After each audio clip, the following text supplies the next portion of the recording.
So let's start with the threats. They seem pretty obvious. If you look at schooling, for example, or university, how would a lecturer or teacher know that someone's plagiarised? It's almost impossible to detect, isn't it?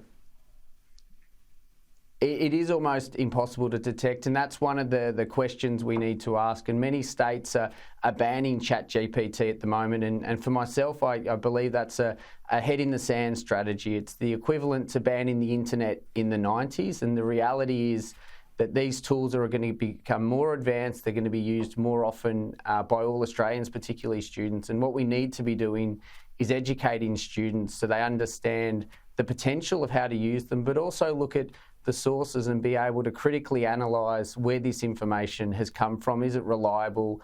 And can they use that for positive? And we need to acknowledge that the world is moving into this space. Many law firms are now having associates actually use ChatGPT to start the research they need to do. We need to equip students and have a strategy, as I said, whether it's education, whether it's the digital economy, to make sure that we're getting the benefits of this technology. Can you give our viewers a sense of how effective it is? Is it foolproof essentially?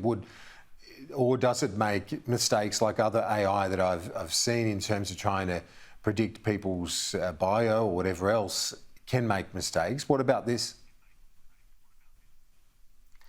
It does, you're correct, Kieran. It still does make mistakes, and it's not foolproof, and it never will be. We're always going to need that human element, which is really important, and that's why it's an asset that we need to harness and understand. And a lot of the detail is incorrect, and that's one of the challenges with the current format. But it's developing very quickly. So we do see when many examples of AI answering exams, it's probably at a C level. So that's still really high for technology.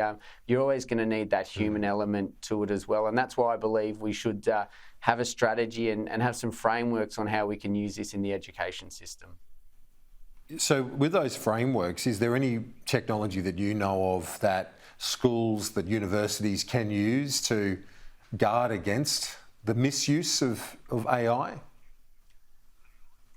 Not at the moment, and that's one of the things, but even the referencing systems, you can use the AI to make sure that it's referencing sources in the correct. I'm having flashbacks to my university days where you've got to make sure you get the commas in the right place, and AI allows you to do that. So it is creating challenges for educators, and that's why I believe we need to lean into this and have a conversation and acknowledge that it exists. And even if we ban it, students will find a way to get around those bans. So bring it into the system, as I said, much like the internet, and have good frameworks on how students can use it as a starting point, but how they learn to critically analyse the information that ChatGPT or the internet and social media is providing to them, and how they can use that to use their own critical analysis to come up with a better position than what the technology has started with.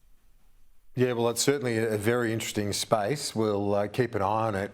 Let's talk quickly. I know you're from the seat of Casey, not far from Aston. You know that area well. Will the Liberals be able to hold on to the seat at the upcoming by-election?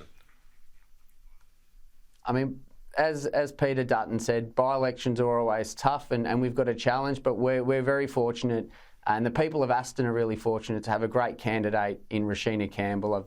I've known Rashina for many years, and she's a great advocate. She'll be an amazing advocate for Aston. We've seen in the Outer East that the Labor government have abandoned us, whether it's the Wellington Road duplication that impacts my electorate of Casey, but also Aston.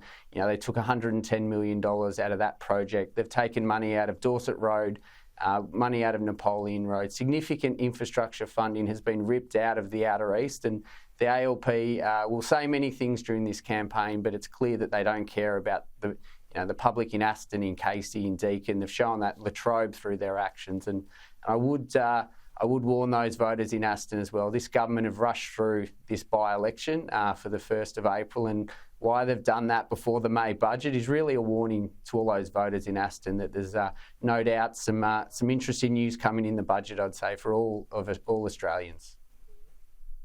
And in saying that, is the discussion around superannuation something that's resonating in Aston, even though the government seems to be suggesting any change would be at the higher end of capping the amount that people can have in their super funds?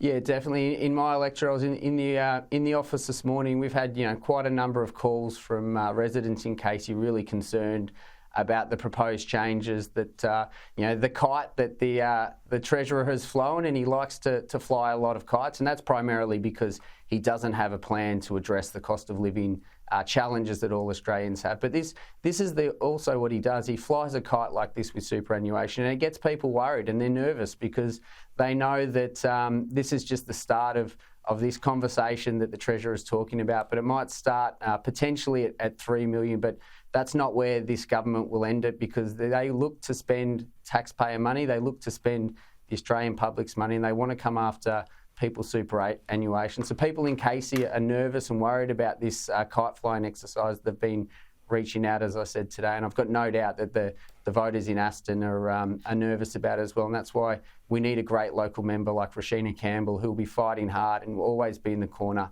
of the residents of Aston.